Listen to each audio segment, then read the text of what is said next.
മുമ്പാകെ വീണ്ടും ആയിരിക്കാൻ കർത്താവ് നമുക്ക് തന്ന നല്ല അവസരത്തിനായി സ്തോത്രം. प्रभु का वचन की उपस्थिति में एक और बार एकत्र होने के लिए प्रभु ने जो अवसर दिया उसके लिए धन्यवाद. നമുക്ക് കർത്താവ് തന്നുകൊണ്ടിരിക്കുന്ന വചനങ്ങളെ ഓർത്ത് ദൈവത്തെ സ്തുതിക്കുന്നു. और हमें प्रभु लगातार जो हमें वचन देते आ रहा है उसके लिए धन्यवाद. നമുക്ക് ഏറ്റവും സുപരിചിതമായ ഒരു വാക്യമാണ് എടുക്കുന്നത്. आज हम लोग सबसे परिचय वाला एक वाक्य हम पढ़ने वाले हैं. പഴയ നിയമവും പുതിയ നിയമവും എല്ലാം ചേർത്ത് വളരെ അതിന്റെ ബൈബിളിന്റെ മുഴുവൻ എസൻസ് ഉള്ള ഒരു വാക്യമുണ്ട്. मतलब पुराने नियम और नए नियम दोनों को मिलाकर, दोनों भाग को मिलाकर एक वाक्य में अर्थ बताने वाला या उसका पूरा बाइबल का जो मेन बात है बताने वाला जो वाक्य है. നമുക്ക് മത്തായി സുവിശേഷം 22 അധ്യായം 37 വാക്യം मत्ती का सुसमाचार 22 का 37 हम पढ़ेंगे. നമ്മൾ വളരെ നാളുകൾ ഇത് പഠിച്ചിട്ടുണ്ട്. बहुत बार इस विषय में हमने वाक्य को पढ़ा है. നമുക്ക് ആ വാക്യം ഒന്ന് വായിക്കാം. पढ़ना. उसने ऐसे कहा, तू परमेश्वर अपने प्रभु से अपने सारे मन और अपने सारे प्राण और अपनी सारी बुद्धि के साथ प्रेम रख. ഇതാണ് വേദപുസ്തകത്തിന്റെ മുഴുവൻ സാരാംശമായിരിക്കുന്നത്. तो ये है परमेश्वर का वचन का जो पूरा अंश, जो उसमें पूरा बातें, पूरा बाइबल का बातें उसमें छुपा हुआ है. അപ്പോൾ അവിടെ ചില വിശേഷണങ്ങൾ പറഞ്ഞിട്ടുണ്ട്. परंतु उस वाक्य में कुछ खासियत, कुछ बातों को कहा गया है. നമുക്ക് ദൈവത്തെ വെറുതെ അങ്ങ് സ്നേഹിക്കാൻ കഴിയില്ല. हम लोग परमेश्वर का ऐसे ही हम लोग प्रेम नहीं कर सकते. ദൈവത്തെ സ്നേഹിക്കുക എന്ന് പറയുന്നതാണ് ലോകത്തിലെ ഏറ്റവും പ്രയാസമുള്ള കാര്യം. और परमेश्वर को प्रेम करो करके बोलना, वो करना ही सबसे बड़ा कठिन बात है. നമ്മൾ ചിന്തിക്കുക അത് ഈസിയാണെന്ന്. हमें लगता है ये तो बहुत आसान बात है. നമ്മള് ഒരു ഭക്തൻ പറഞ്ഞതുപോലെ ഒരു കച്ചിത്തുരുമ്പാണെങ്കിൽ പോലും അതിനെ സ്നേഹിക്കാൻ കഴിയും. എന്നാൽ ദൈവത്തെ സ്നേഹിക്കണമെങ്കിൽ ദൈവത്തിന്റെ തന്നെ ഒരു വെളിപ്പാട് നമുക്കുണ്ടാകും. ഒരു ജസ്റ്റ് हाँ, ओके. एक बहुत बड़ा प्रभु का दास ने इस रीति से कहा है कि दुनिया में जो हम लोग धूल मिट्टी देखते हैं ना, वो धूल मिट्टी को अगर प्रेम करने का विषय आया तो हम लोग आसानी से उसे प्रेम कर पाएंगे. लेकिन परमेश्वर को अगर प्रेम करना है तो परमेश्वर की ओर से वो प्रेम का प्रेरणा आना चाहिए. और वो परमेश्वर का विशेषता क्या है, गुण, वही जब तक प्रकट करेगा तो ही हमको उसी रीति से प्रेम करने हो पाएगा. അപ്പോൾ ദൈവം പറയുകയാണ്, കർത്താവ് പറയുന്നുണ്ട്, എന്നെ ആരാധിക്കുന്നവർ ഇങ്ങനെയുള്ളവരായിരിക്കണം, അവരെ സത്യത്തിലും ആത്മാവിലും ആയിരിക്കണം ആരാധിക്കണം എന്ന് പറയുന്നത് പോലെ തന്നെ ആരെങ്കിലും എന്നെ സ്നേഹിക്കുന്നെങ്കിൽ ആ സ്നേഹം നമ്മൾ പാലിക്കണമെങ്കിലുള്ള വിശേഷണങ്ങളെ കുറിച്ചാണ് നമ്മളിവിടെ വായിച്ചു കേട്ടത്. जिस रीति से प्रभु जब शमरिया स्त्री से बात करते समय में यूहन्ना 4 में, यदि तुम मुझसे आराधना कर, मेरा आराधना करना है तो सच्चा आराधक लोग इस रीति से आराधना करना चाहिए, जो है कि आत्मा और सच्चाई से आराधना करना है. उसी रीति से, उसी तरीके में परमेश्वर को अगर प्रेम करना है तो ये एक रीति, ये एक बात को पूरा होना जरूरी है. അത് ഈസിയായ കാര്യമാണോ അതോ കഠിനമായ കാര്യമാണോ? तो ऐसा है तो परमेश्वर का एक शर्त है जिसके वजह से प्रेम अगर पूरा होना है तो प्रभु को प्रेम करना आसान बात है क्या कठिन बात है? ഇത് പഴയ നിയമമാണോ പുതിയ നിയമമാണോ? तो अभी ये पुराना नियम है क्या नया नियम है? അല്ല, ഈ വാക്യം ये वाक्य പഴയ നിയമത്തിലെ കാര്യമാണോ പുതിയ നിയമത്തിലെ കാര്യമാണോ? ये वाक्य अभी हम जब पढ़ते समय में ये पुराना नियम का बात है कि नया नियम का बात है? നിന്റെ മുഴു ഹൃദയത്തോടെ. तुम अपना पूर्ण हृदय से. അപ്പൊ അതിന്റെ അർത്ഥം എന്താണ്? इसका मतलब क्या है? പകുതി ഹൃദയം ഉണ്ടാകാൻ സാധ്യതയുണ്ട്, അതുകൊണ്ടാണ് മുഴു ഹൃദയം എന്ന് പറയുന്നത്. यानी कि आधा हृदय होने का संभावना है, इसलिए प्रभु पूरा हृदय मांग रहा है, അല്ലേ? है ना? നമ്മളിപ്പോ മുഴു സമയം എന്ന് പറയുമ്പോൾ ഒരു ദിവസം 24 മണിക്കൂർ, മുഴു സമയം എന്ന് പറയുമ്പോൾ അതിന് പകുതി സമയമുണ്ട്. अभी उदाहरण के लिए पूर्ण समय बोलते समय में हमें मालूम है एक दिन में पूर्ण समय बोला तो 24 घंटा, तो पूर्ण समय है तो आधा समय भी है. അപ്പോൾ നിന്റെ ദൈവമായ യഹോവയെ പൂർണ്ണ ഹൃദയത്തോടെ, പൂർണ്ണ മനസ്സോടെ, പൂർണ്ണ ആത്മാവോടെ, പൂർണ്ണ ശക്തിയോടെ എന്നൊക്കെ പറയുമ്പോൾ तो यहोवा परमेश्वर को तुम पूर्ण हृदय से, पूरा मन से, पूरा समझ से, आत्मा से, प्राण से, इस रीति से तुम प्रेम करो. इस रीति से जब वचन कहते समय में ഇതാണ് നമ്മൾ അതിന്റെ 38 വാക്യം വായിക്കുമ്പോൾ उसका 38 जब पढ़ते समय में, बड़ी और मुख्य आज्ञा तो यही है. हाँ, बड़ी और मुख्य आज्ञा तो यही है. ഓക്കെ, നമ്മൾക്ക് ആർക്കെങ്കിലും ഇത് സാധിച്ചിട്ടുണ്ടോ? എന്നെ സംബന്ധിച്ച് ഇത് സാധിച്ചിട്ടില്ല. तो मैं आपको एक सवाल पूछना चाहता हूँ, क्या ये इस आधार, क्योंकि ये वाकई इस रीति से लिखा है और हमें करना है, एक आज्ञा के रूप में दिया है, तो आप में से किसी ने को भी ये पूरा करने हुआ है क्या? मेरे विषय में मैं गवाही देना चाहता हूँ, मुझसे नहीं हो पाया है. അപ്പൊ ഇത് നമ്മുടെ മുമ്പിൽ വെച്ചിരിക്കുന്ന ഒരു ഗോളാണ്. तो ये हमारे सामने रखा हुआ एक लक्ष्य है. നമ്മൾ കർത്താവിനെ സ്നേഹിക്കാൻ തുടങ്ങുമ്പോൾ जब हम लोग प्रभु को प्रेम करने शुरू करते हैं, അല്പമല്പമായിട്ട് അവനെ അറിഞ്ഞറിഞ്ഞാണ് നമ്മൾ അതിന്റെ പൂർത്തിയിലേക്ക് വരുന്നത്. हम लोग धीरे धीरे क्या कर रहे हैं, प्रभु को समझ रहे, प्रभु को पहचान रहे, इस तरह जान कर पूर्ण रीति में हम आ रहे हैं. പലപ്പോഴും നമ്മൾ പിന്മാറി പോയിട്ടുണ്ട്. बहुत बार हम लोग पीछे चले गए हैं. വീണ്ടും കർത്താവ് നമ്മളെ ആ സ്നേഹത്തിന്റെ ട്രാക്കിലേക്ക് തിരികെ കൊണ്ടുവരുന്നു. फिर क्या हुआ, प्रभु स्वयं ही क्या किया, हमें उठाकर वापस वही प्रेम का पटरी में लेकर आया. അപ്പൊ നമ്മള് കർത്താവായ യേശുവിനെ കർത്താവായി സ്വീകരിച്ച് അന്ന് തന്നെ നമ്മൾ ഈ വചനം കംപ്ലീറ്റ് തീർത്തോ. यानी जिस दिन हम लोग ने यीशु मसीह आज से तू मेरा प्रभु है, तू मेरा प्रभु है करके मैं स्वीकारता हूँ, तो हमारा नया जन्म हो गया. क्या उसी दिन ये वाक्य पूरा हुआ क्या? ആയോ? हुआ क्या? ഇല്ല. नहीं, നമ്മള് സ്നേഹത്തിൽ വളരെ കുറവുള്ളവരാണ്. क्योंकि हमें प्रेम की विषय में बहुत कमियां हैं. അപ്പോൾ നമ്മൾ യോഹന്നാന്റെ സുവിശേഷം 1:12 വായിക്കുമ്പോൾ അവനെ കൈക്കൊണ്ട് അല്ലെ, यूहन्ना 1:12 में सुसमाचार का 1:12 में हम पढ़ते हैं कि हाँ. जो उसको स्वीकारता है, അവനെ കൈക്കൊണ്ട് उनको स्वीकार कर, അവനിൽ വിശ്വസിക്കുന്ന जो उनको विश्वास करता है, ഏവനും जो कोई भी हो, ദൈവം എന്ത് ചെയ്തു? परमेश्वर उसे क्या करेगा, ദൈവത്തിന്റെ മകനാകാൻ അധികാരം കൊടുത്തു. परमेश्वर का संतान होने का अधिकार उसको देगा. ഇല്ലേ? ऐसा ही है ना? നാം വിശ്വസിച്ച അന്ന് തന്നെ ദൈവമകനായോ? क्या हम लोग जिस क्षण जिस समय पहले बार जब हमने विश्वास किया उस दिन हम लोग परमेश्वर का संतान हो गए क्या? Praise the Lord. हमें ना गए, हो गए हम लोग. പക്ഷെ നാം മുഴു ഹൃദയത്തോടെ परंतु पूरे मन से ആണോ? हुआ क्या? പിന്നെ നമ്മൾ അപ്പോൾ നമുക്ക് तो पुत्रत्व में बढ़ना अभी भी बाकी है. उसी रीति से നമുക്ക് ആ കിട്ടിയ അറിവനുസരിച്ച് നമ്മൾ അവനെ സ്വീകരിച്ചു. तो उस समय में हमको जो जानकारी मिला, जो समझ हमको मिला, प्रभु के बारे में जो ज्ञान मिला, उसमें हमने विश्वास किया. അപ്പോൾ ഈ വചനം പൂർത്തീകരിക്കണമെങ്കിൽ तो अभी परंतु ये वाक्य को अभी पूरा करना है, तो ആദ്യം ദൈവം തന്നെ അത് ചെയ്തിട്ടുണ്ടോ എന്നുള്ളതാണ് നമ്മൾ तो सबसे पहला हमें क्या जांचना है कि पहला ये प्रभु ने ही स्वयं ये वाक्य को पूरा किया कि नहीं, ये हमें देखना है. ഈ സ്നേഹ സംഭരണത്തിൽ ആദ്യം നമ്മളല്ല ഇറങ്ങി തിരിച്ചത്. देखो ये प्रेम का इस खोज में, ये प्रेम का पूर्णता को करने के लिए पहला हमने खोज कर नहीं उतरा प्रभु का सेवा करने, ആദ്യം കർത്താവാണ് നമ്മളെ സ്നേഹിച്ചത്. बल्कि प्रभु स्वयं पहला हमसे प्रेम किया. അല്ലേ? ऐसा ही है അപ്പോൾ ना? കർത്താവ് പറയാണ് ഞാൻ അവനെ സ്നേഹിക്കേണ്ടത് ഇങ്ങനെയാണെന്ന് പറയുമ്പോൾ ദൈവം തന്നെ അത് പാലിച്ചിട്ടുണ്ടോ? तो प्रभु जब कहता है कि आज्ञा देता है तुमको इस रीति से तुमको प्रेम करना है, जब प्रभु ऐसा आज्ञा देते समय में क्या प्रभु ने स्वयं इस बात का पालन को पूरा किया है क्या? ദൈവം ഉണ്ടോ? किया है क्या? ആ അറിവ് അല്ലെങ്കിൽ ആ ജ്ഞാനം वो ज्ञान कि मेरा प्रभु ने इस बात को पूरा कर दिया है, वो ज्ञान को നമ്മള് 1 യോഹന്നാൻ 4-ാം അധ്യായം അതിന്റെ 9 മുതൽ 16 വരെയുള്ള വാക്യങ്ങൾ നമ്മൾ വായിക്കുമ്പോൾ पहला यूहन्ना 4 का 9 से 16 जब हम पढ़ते हैं, അത് നമ്മൾ വായിക്കണ്ട. അവിടെ നമ്മൾ ദൈവസ്നേഹത്തിന്റെ बस आप रेफरेंस लिख देना. बस वहां पर उस प्रभु का, परमेश्वर का प्रेम के बारे में वहां पर बताया गया है. पहला यूहन्ना 4 में 9 से 16 तक അവിടെ ഒരു കാര്യം പറഞ്ഞു വരികയാണ്. वहां पर कुछ बातें ऐसा बोल कर आते आते नीचे पढ़ते हैं.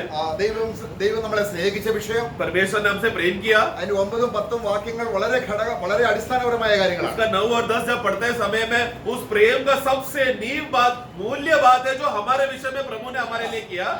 നമ്മൾ ഇനി 15-ാം വാക്യം तो വായിക്കുമ്പോൾ ये सब पढ़कर वाक्य 15 पढ़े. जो कोई यह मान लेता है कि यीशु परमेश्वर का पुत्र है, परमेश्वर उसमें बना रहता है और वह परमेश्वर में. അപ്പോൾ ഇതൊരു മാർമിക വാക്യമാണ്. तो ये एक भेद का बात है. ഈ നമ്മൾ മത്തായി 22:37 നിവർത്തിക്കണമെങ്കിൽ तो अगर मत्ती का सुसमाचार उसका 22 का 37 जो अभी हमने पढ़ा, उस वाक्य को पूर्णता में आना है, तो ഈ ഭൂമിയിൽ इसी दुनिया में മനുഷ്യനെന്ന രീതിയിൽ मनुष्य के रीति में ദൈവത്തെ സ്നേഹിച്ച ഏക വ്യക്തി യേശുക്രിസ്തുവാണ്. मनुष्य के रीति में परमेश्वर को पूरे मन से प्रेम करने वाला एक ही मनुष्य है, वो है यीशु मसीह. Praise the Lord. Praise the Lord. ആ വ്യക്തി वो व्यक्ति നമ്മുടെ ഹൃദയത്തിൽ जब വന്നാൽ हमारे अंदर आ जाएगा, तो അതാണ് പറയുന്നത്. वो वहां पर कहता है ആരെങ്കിലും എന്റെ പുത്രനെ, जो कोई भी मेरा पुत्र को, നമ്മള് ഇവിടെ അക്നോളജ് എന്ന് പറഞ്ഞാൽ നമ്മള് കൺഫസ് എന്ന് പറയുന്നത് ഏറ്റുപറയാ അർത്ഥത്തിലല്ല, അക്നോളജ് ചെയ്യുന്നെങ്കിൽ तो उसको मानना करके, मतलब उसको समझना कि या यही यीशु का पुत्र है करके मानकर समझना, हाँ यही है करके, वो बात पर आना चाहिए. പിതാവായ ദൈവത്തെ जिस पिता परमेश्वर को പൂർണ്ണ ഹൃദയത്തോടും पूर्ण हृदय से, പൂർണ്ണ മനസ്സോടും पूरा मन से പൂർണ്ണ ശക്തിയോടും और पूर्ण सामर्थ से സ്നേഹിച്ച ഏക വ്യക്തി കർത്താവായ യേശുക്രിസ്തു. प्रेम किया अगर कोई मनुष्य है तो वो है यीशु मसीह. അങ്ങനെ നിങ്ങൾ അവനെ അറിയുന്നുവെങ്കിൽ അവനാണ്. इस रीति से अगर तुम परमेश्वर को पुत्र को जान रहे हो, क्या जान रहे हो कि यही मनुष्य है जिसने परमेश्वर को पूर्ण हृदय से, पूरा मन से, पूरा आत्मा से प्रेम किया है. ये बात को तुम यीशु मसीह में तुम देख रहे हो तो ന്യായപ്രമാണം മുഴുവൻ തികച്ചവൻ किसी ने अगर व्यवस्था को पूरा भी कर दिया है तो ദൈവം എന്ത് ഡിമാൻഡ് ചെയ്തോ परमेश्वर ने जो भी बात मांगा हो അത് മുഴുവനും നിവർത്തിച്ചവൻ वो पूरा बात को ये व्यक्ति ने पूरा किया। അത് എന്റെ പുത്രനാണെന്ന് वो कौन है? परमेश्वर का पुत्र है എന്ന് ആരെങ്കിലും അക്നോളേജ് ചെയ്താൽ ऐसा कोई मान लेता है, मतलब समझ के मान लेता है कि हाँ वो यीशु ने ही किया है करके, അവരെ ഞാൻ തന്നെ വസിക്കും ആ വ്യക്തിയിൽ. उस व्यक्ति में कौन बसेगा? परमेश्वर स्वयं बसेगा। അവിടെ നോക്കുക, उधर देखना, അപ്പോൾ യേശു ഭൂമിയിലായിരുന്നപ്പോൾ जब यीशु इस दुनिया में था അവന് പിതാവ് പൂർണ്ണമായിട്ടുണ്ടായിരുന്നു, उनके अंदर पिता परमेश्वर पूर्ण रीति में बसा हुआ था, ആത്മാവ് പൂർണ്ണമായിട്ടുണ്ടായിരുന്നു. आज पवित्र आत्मा पूर्ण रीति में बसा हुआ था। അവനല്ലോ ദൈവത്തിന്റെ സകല സമ്പൂർണതയും क्योंकि उसी में വസിച്ചത്. क्योंकि उसी में ही क्या है, परमेश्वर का संपूर्णता देह रूप में बसा हुआ था। അപ്പൊ നമ്മൾ ഈ വാക്യം ഒന്നുകൂടെ നോക്കാം. अब ये वाक्य को फिर से देखेंगे तो ആരെങ്കിലും എന്റെ പുത്രനെ ഈ രീതിയിൽ जो कोई भी परमेश्वर के पुत्र को इस रीति से जानकर मानता है, അങ്ങനെയാണെങ്കിൽ എന്ത് ചെയ്യും? ऐसा है तो क्या होगा? परमेश्वर उसमें बना रहता परमेश्वर उसमें बना रहेगा। എത്ര ശ്രേഷ്ഠമായ കാര്യമാണ്. कितना श्रेष्ठ बात है प्रियो। അപ്പൊ ക്രിസ്തു ഉണ്ടെങ്കിൽ तो मतलब मसीह है तो ഇനി നമ്മുടെ കോഴ്സ്, अभी हमारा दौड़, നമ്മുടെ മുന്നോട്ടുള്ള യാത്ര, अभी हमारा आगे का यात्रा, നമ്മൾ വായിച്ച വാക്യം അല്ലെങ്കിൽ അത് നിവർത്തിക്കാനുള്ള ഒരു യാത്ര തന്നെയാണ്. यानी कि अगर ये बात का बोधियों में है तो उसके बाद से मसीह जीवन का यात्रा शुरू हुआ है, तो हमने जो मती में पढ़ा हुआ बात रहेगा वो उस वाक्य का अर्थ में चलेंगे हम लोग। ഇനി നമ്മൾ 1 യോഹന്നാൻ 2:23 വാക്യം വായിക്കുമ്പോൾ पहला यूहन्ना 2:23 जब हम पढ़ते हैं, ഈ അർത്ഥത്തിൽ അല്ലാതെ യേശുക്രിസ്തുവിനെ ആരെങ്കിലും ഡിനേ ചെയ്യുന്നെങ്കിൽ, अगर ये अर्थ ना के बेस पे प्रभु को तुम लोग नकार रहे हो तो, स्वीकार नहीं है तो पढ़ना, जो कोई पुत्र का इनकार करता है അപ്പോൾ पुत्र को क्या बात पर इनकार कर रहा है? അപ്പോൾ പലരും യേശുവിനെ സ്വീകരിക്കാറുണ്ട്. बहुत लोग यीशु को स्वीकार रहे हैं, ഒരു മാനസിക അംഗീകാരം മാത്രമേ ഉള്ളൂ. परंतु एक प्राण में जो उनको एक मन के रीति में जो उनको कुछ फील हुआ, कुछ अनुभव हुआ, उस रीति में उन लोग मन में उनको स्वीकार रहे हैं। എന്നാൽ യേശു കർത്താവ് എന്റെ ഹൃദയത്തിൽ ഉണ്ടെങ്കിൽ, परंतु यीशु मसीह हमारे हृदय में है तो പിതാവും അവന്റെ ആത്മാവും ഫുൾനെസ് ആയിട്ടുണ്ടെന്ന് അവർ വിശ്വസിക്കുന്നില്ല. वो लोग वो क्या विश्वासी, क्या वो व्यक्ति क्या विश्वास कर रहे हैं? यीशु मेरे अंदर है, परंतु अगर यीशु मेरे अंदर है तो पिता का पूर्णता और पवित्र आत्मा का पूर्णता भी बसा हुआ है करके वो विश्वास नहीं कर रहा। അതെന്ത് ചെയ്യുന്നു? तो क्या हो रहा है? യേശുവിന്റെ വ്യക്തിത്വത്തെ ഡിനേ ചെയ്യുന്നു. मतलब वो व्यक्ति यीशु मसीह का व्यक्तित्व को नकार रहा है।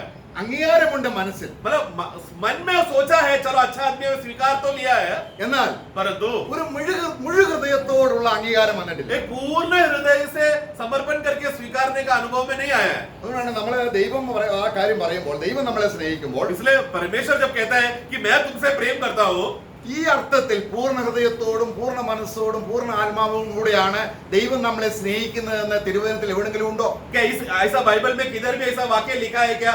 परमेश्वर जब तुमसे प्रेम करता, मतलब परमेश्वर जो हमसे प्रेम किया, वो परमेश्वर ने हमें पूर्ण हृदय से, पूरा मन से, पूरा आत्मा से हमसे प्रेम किया करके ऐसा वाक्य है क्या बाइबल में?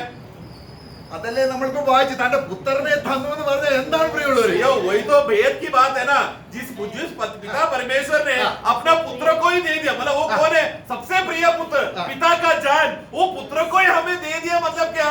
पूर्ण हृदय से, पूर्ण मन से ही प्रेम किया ना। मतलब ദൈവം മനസ്സില്ല മനസ്സോടാണോ പുത്രൻ തന്നത്? मतलब आधा मन के, मतलब मुझे इच्छा तो नहीं था फिर भी ले लो पुत्र, ऐसा भाव, ऐसा मन से दिया गया।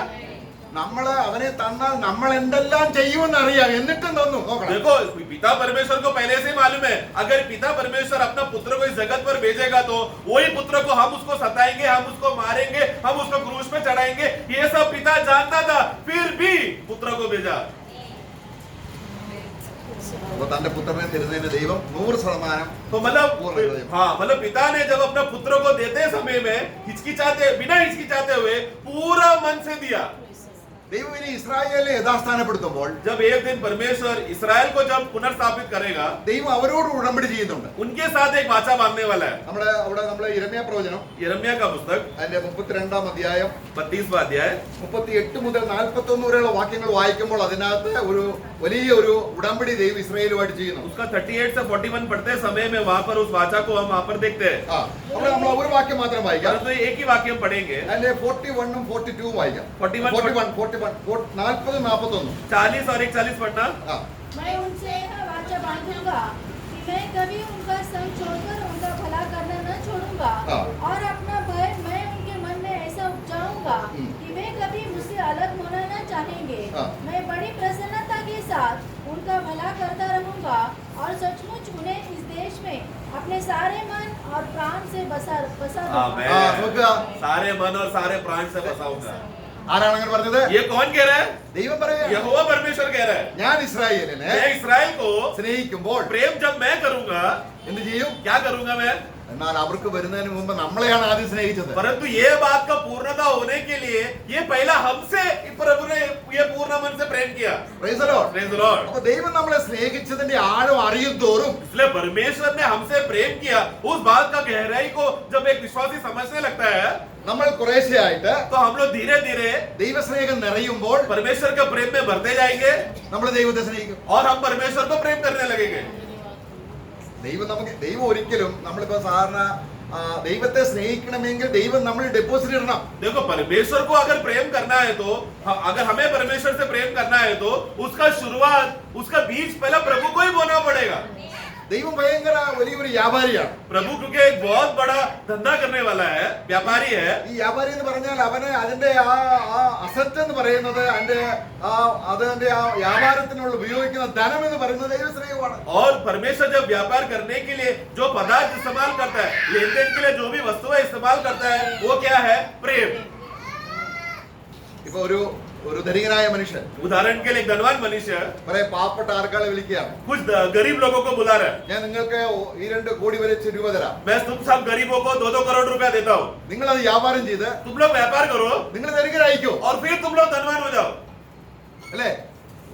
പക്ഷെ അവര് വ്യാപാരം ചെയ്യാതെ അത് ഇങ്ങനെ മണ്ണിൽ കുഴിച്ചിട്ടാലോ? परंतु वो लोग ने अगर उसको व्यापार ना करते हुए गड्ढे में खोद कर डाल के रख दिया तो അപ്പൊ നമ്മള് തീത്തോസിന്റെ ലേഖനം വായിക്കുന്നത് तीतुस का पुस्तक में हम पढ़ते हैं, നമ്മൾ സ്നേഹമില്ലാത്തവരായിരുന്നു, हम लोग एक समय में बिना प्रेम के थे, നമ്മൾ അന്യോന്യം हम വെറുക്കുന്നവരായിരുന്നു, लोग एक दूसरे से नफरत करने वाले लोग थे, നമ്മൾ ബുദ്ധികെട്ടവരായിരുന്നു, हम लोग निर्बुद्धि थे നമ്മള് ഒരു പ്രത്യാശയില്ലാതെ और बिना आशा के थे, ഒരു कोई സന്തോഷമില്ലാത്തവരായിരുന്നു. आनंद नहीं था। तीतुस 3:3 में पढ़ते हैं। എന്നാൽ ദൈവത്തിന് നമ്മളോട് പ്രീതി തോന്നിയപ്പോൾ परंतु एक दिन प्रभु का दया जब हमारे ऊपर होगा, നാം അവനെ സ്നേഹിച്ചത് കൊണ്ടല്ല, हमने उनसे प्रेम किया इसलिए नहीं, അവൻ നമ്മളെ സ്നേഹിച്ച് बल्कि उन्होंने हमसे प्रेम किया।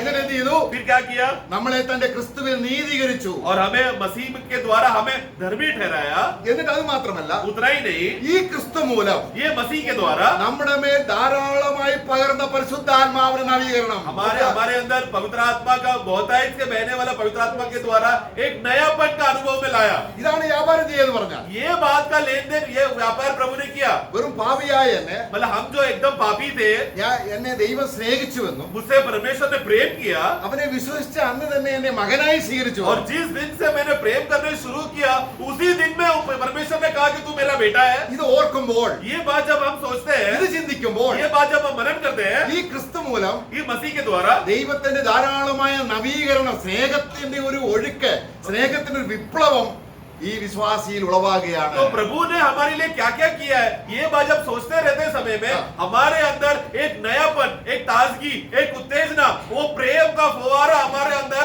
उमड़ने लगता है। അതിനാണ് കുറഞ്ഞ വർഷം ടേബിൾ മീറ്റിംഗിൽ എന്റെ വരവരെയും എന്റെ ഓർമ്മയ്ക്കായി ചെയ്യണമെന്ന് പറഞ്ഞ സ്നേഹത്തിന്റെ ഒരു വ്യാപാരമാണ് അവിടെ. इसलिए हम लोग कम से कम वहां पर प्रभु मेज में जब हम आते समय में हफ्ते का पहला दिन प्रभु मेज में हम लोग क्या कर रहे हैं, वो बात को हम लोग स्मरण कर रहे हैं जो प्रभु हमारे लिए किया। तो वहां पर एक व्यापार वहां पर हो रहा है। എന്നാൽ ദൈവം എന്നെ സ്നേഹിച്ചു എന്ന് പറയുമ്പോൾ परंतु हम बोल तो रहे हैं परमेश्वर ने मुझसे प्रेम किया, ഹൃദയം ഇങ്ങനെ കല്ലുപോലിരിക്കുക, परंतु हृदय अभी भी कठोर है, पत्थर जैसा कठोर है, ഒരു വ്യാപാരവുമില്ല. कोई व्यापार नहीं हो रहा।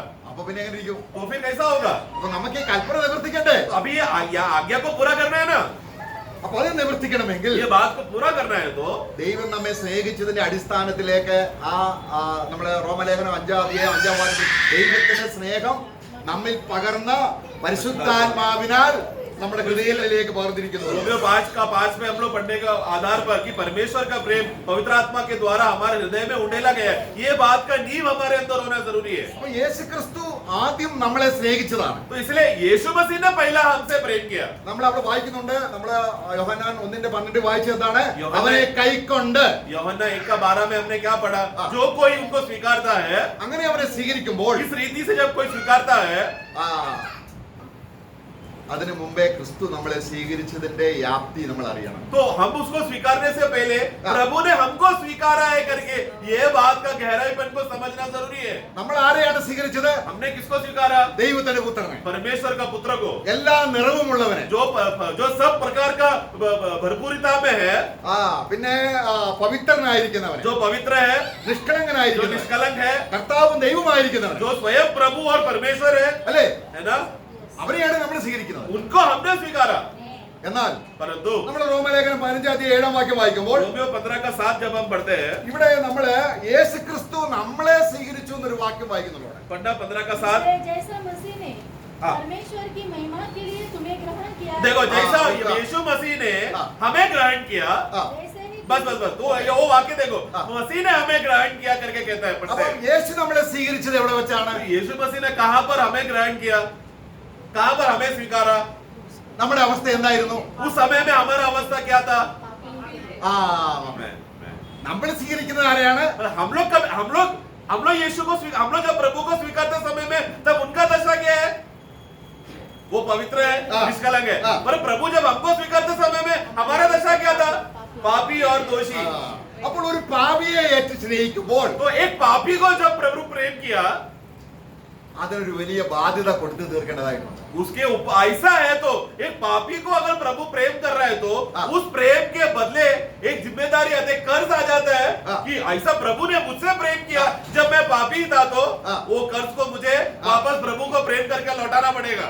ആ പാപി എന്നുള്ള ശിക്ഷ क्योंकि एक पापी होने की वजह से जो दंड और न्याय उसके ऊपर था, എനിക്ക് വരേണ്ട ശിക്ഷ मतलब मेरे ऊपर जो दंड और न्याय आना चाहिए था, എന്നെ സ്വീകരിക്കുന്ന വ്യക്തിയിൽ വരെ ദൈവം കൊണ്ടുവരികയാണ്. वो क्या किया परमेश्वर ने? जो मुझ पापी को स्वीकारेगा वो उसके ऊपर दंड परमेश्वर ने लाया. यीशु मसीह ने क्रूस पे जब मुझे स्वीकारा तो मेरे ऊपर आने का पाप का दंड यीशु मसीह के ऊपर आ गया. അതല്ലേ സ്നേഹം? यही तो परमेश्वर का बड़ा प्रेम है ना. നമുക്ക് യേശുവിനെ സ്നേഹിക്കുന്നതിന് ത്യാഗമുണ്ടോ? हम जब यीशु से प्रेम करने के लिए उसके लिए कुछ त्याग का और बलिदान हम कुछ कर रहे हैं क्या അത് उसके लिए? സന്തോഷമല്ലേ? बल्कि हम तो आनंद से कर रहे हैं ना. वो तो एक लाभ की बात है ना. പരിശുദ്ധാത്മാവിന്റെ സന്തോഷമല്ലേ? बल्कि पवित्र आत्मा का आनंद में भर रहे हैं ना हम लोग जब प्रभु को स्वीकारते हैं तो. എന്നാൽ യേശുവിന് നമ്മളെ സ്വീകരിക്കേണ്ടി വന്നപ്പോൾ परंतु यीशु को जब हमें स्वीकारना समय में यीशु को क्या करना पड़ा? अच्छे लोगों को नहीं स्वीकारा उन्होंने. मतलब उनका फायदा कुछ भी नहीं था उसमें. നോക്കുക, അവന്റെ ശിരസിൽ മുൾപടി അണിഞ്ഞവനായി, वो जब उनके सिर में कांटों का मुकुट डाला गया था, അവന് ആരാധനയ്ക്ക് യോഗ്യനായവൻ നിന്ദിക്കപ്പെട്ടവനായി. നമ്മൾ യശയ്യാവിന്റെ പുസ്തകം 53 അധ്യായം വായിക്കുമ്പോൾ हम लोग यशायाह का पुस्तक 53 अध्याय में जब हम पढ़ते हैं कि वो प्रभु यीशु मसीह जो यहोवा परमेश्वर, यहोवा प्रभुओं का प्रभु, राजाधि राजा, जो हमेशा सारा आराधने का स्वीकारने का योग्य है, वो जब यहाँ पर आया तो सब प्रकार का दुख और वेदना और उनको ठट्टा उड़ाया, उनको बहुत तरह विरुद्ध बातें उनके खिलाफ किया. അങ്ങനെ ദൈവത്തിന്റെ ശിക്ഷ യേശു ഏറ്റെടുക്കുമ്പോഴും इस रीति से परमेश्वर का न्याय जो पापी के ऊपर आने वाला था वो जब यीशु मसीह ने स्वीकारा അപ്പോഴും तभी भी നമ്മൾ രക്ഷപ്പെടുന്നതിനുള്ള സന്തോഷത്താൽ ക്രൂശിന്റെ അപമാനം സഹിച്ചു എന്നാണ് നമ്മളെ എബ്രായ ലേഖനം 12 വാക്യം. उस समय में भी जब हमारे दंड के ऊपर आने वाला जो वो दंड को प्रभु यीशु मसीह ने लिया तो तभी भी उसने क्या किया? सामने रखा हुआ आनंद को देखकर. कौन सा आनंद था? मैं अगर ये पापियों को स्वीकारेगा तो ये लोग कल बच जाएंगे, ये लोग का उद्धार हो जाएगा, ये लोग को नया जन्म मिलेगा, ये लोग स्वर्ग में जाएंगे. ये सब बातें प्रभु क्रूस में सोचकर प्रभु आनंदित हो रहा था. അപ്പോൾ അവനെ പിന്നെയും നമ്മുടെ ഹൃദയത്തിലേക്ക് നമുക്ക് സ്നേഹത്തിന്റെ പ്രകാശം കിട്ടുന്നതിന്റെ അടിസ്ഥാനത്തിൽ പിന്നെയും സ്വീകരിക്കേണ്ടതുണ്ട്. इस रीति से क्योंकि प्रभु ने मेरे लिए ये सब बातें मेरे लिए किया. जब मैं पापी था, जब मैं दोषी था, जब मैं शत्रु था, ऐसे समय में प्रभु का मनोभावना क्या था मेरे लिए और ये सब बातें कर रहा था. ये बातें जब हमको समझ में आएंगे तो तब हम क्या करेंगे? हम प्रभु को और चाहेंगे.